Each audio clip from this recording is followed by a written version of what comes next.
Hello everybody, I'd like to introduce you to correlative conjunctions. The word correlative comes from the word correlate, and a simple definition of the word correlate means to link or to connect.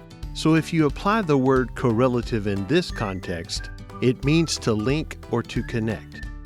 So correlative conjunctions are simple pairs of words that work together, sort of like puzzle pieces, to link or connect ideas in a sentence.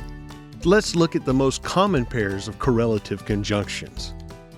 Either or, neither nor, both and, not only but also.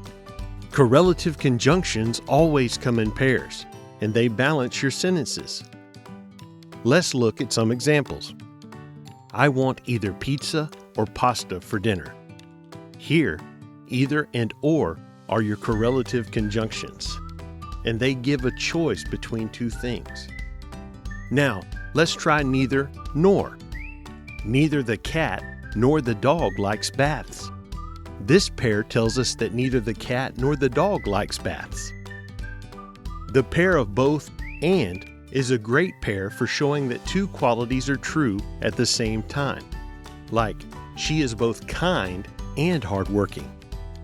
Notice how these correlative conjunctions work in pairs? Here's another pair. Not only, but also. This pair provides some additional emphasis. Not only did he finish his homework, but he also helped his sister.